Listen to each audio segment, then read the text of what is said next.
कोल्हापुरातील तावडे हॉटेल परिसरातील अतिक्रमणाचा मुद्दा गेली अनेक वर्ष चर्चेत आहे. या प्रकरणात आता सर्वोच्च न्यायालयाने दिलेल्या निर्णयानंतर महापालिकेच्या कारवाईकडे सर्वांचं लक्ष लागले.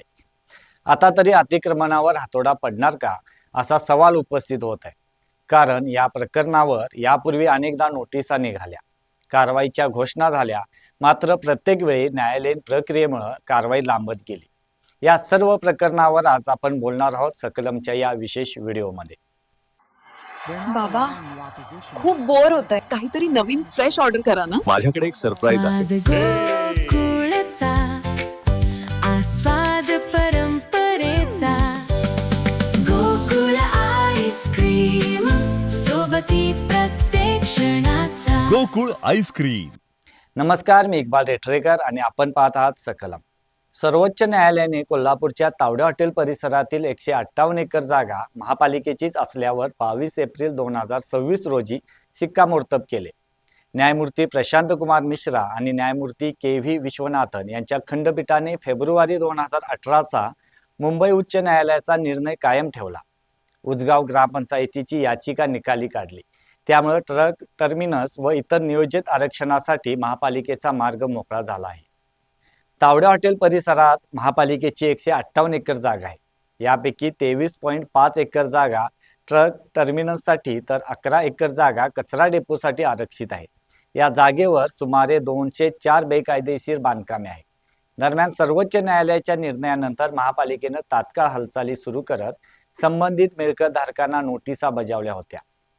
त्यानंतर पुन्हा हा विषय उच्च न्यायालयाच्या कोल्हापूर सर्किट बेंचकडे गेला. तिथे न्यायालयाने महापालिकेला स्पष्ट शब्दात निर्देश दिले की सर्वोच्च न्यायालयाच्या आदेशानुसार आणि अतिक्रमण हटवण्याच्या नियमावलीनुसारच कारवाई करा. त्यामुळे महापालिका प्रशासनाला कायदेशीर चौकटीत राहून प्रक्रिया पूर्ण करण्याचे आदेश मिळाले. सर्वोच्च न्यायालयाच्या महत्त्वपूर्ण निकालामुळे अतिक्रमण पाडण्यासाठी महापालिका प्रशासनाला मोठा कायदेशीर आधार मिळाला आहे. सर्वोच्च न्यायालयाच्या आदेशामुळे अनेक वर्षापासून सुरू असलेला वाद एका निर्णायक टप्प्यावर पोहोचला आहे. त्यामुळे या जागेवरील अतिक्रमण हटवण्याचा मार्ग मोकळा झाला आहे. परंतु कागदी घोडे नाचवण्यापेक्षा प्रत्यक्षात कारवाई कधी असा प्रश्न प्रशासनाला विचारला जात आहे. आता पुन्हा संबंधितांना 15 दिवसांची नोटीस बजावण्यात आली. त्यामुळे या प्रकरणात प्रशासन काय भूमिका घेणार याकडे सर्वांचं लक्ष लागून आहे. नोटीसची मुदत संपल्यानंतर प्रत्यक्ष अतिक्रमण हटवण्याची मोहीम राबवली जाणार का हा खरा प्रश्न आहे.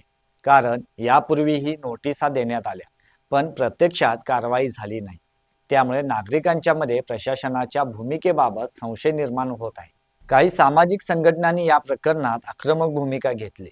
सर्वोच्च न्यायालयाचा निर्णय आल्यानंतरही जर कारवाई होत नसेल तर मग सामान्य नागरिकांनी कायद्यावर विश्वास ठेवायचा काय असा सवाल या संघटनांच्याकडून उपस्थित केला जातोय. काही संघटनांनी तर थेट आंदोलनाचा इशाराही दिला. शहरातील इतर लहान अतिक्रमणावर तात्काळ कारवाई करणारे प्रशासन या मोठ्या प्रकरणात मात्र संत गतीने काम करत असल्याची टीकाही आता होत आहे. या संपूर्ण प्रकरणाचा राजकीय पैलू देखील चर्चेत आहे. अनेक वर्षापासून हा मुद्दा चर्चेत असला तरी राजकीय दबाव आणि न्यायालयीन अडथळ्यामुळे कारवाई रखडल्याचे बोलले जाते. त्यामुळे आता सर्वोच्च न्यायालयाचा निर्णय आल्यानंतर प्रशासन कोणताही दबाव न घेता कारवाई करणार का हे पाहणे महत्त्वाचे ठरणार आहे. महापालिका प्रशासनाकडून मात्र सर्व प्रक्रिया कायदेशीर मार्गाने सुरू असल्याचं सांगण्यात येते. न्यायालयाच्या आदेशांचं पालन करूनच पुढील कारवाई केली जाईल अशी भूमिका अधिकाऱ्यांनी घेतली आहे. नियमाप्रमाणे नोटीस कालावधी पूर्ण झाल्यानंतर पुढील निर्णय घेतला जाईल असंही सांगण्यात येते. दरम्यान स्थानिक नागरिकांच्या मध्ये या विषयावर मोठी चर्चा सुरू आहे.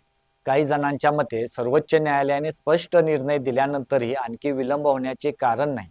तर काही जणांचा अंदाज आहे की पुन्हा एखादी कायदेशीर अडचण निर्माण करून कारवाईला विलंब लावण्याचा प्रयत्न होऊ शकतो.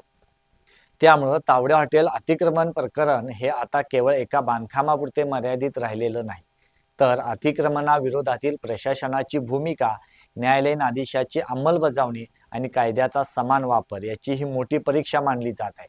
त्यामुळे आता पुढील काही दिवस अत्यंत महत्त्वाचे ठरणार आहेत. 15 दिवसांच्या नोटीस नंतर महापालिका प्रत्यक्ष हातोडा चालवते का याकडे संपूर्ण कोल्हापूरचे लक्ष लागले.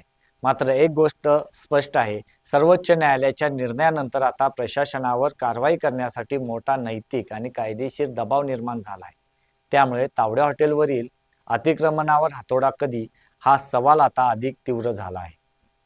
धन्यवाद.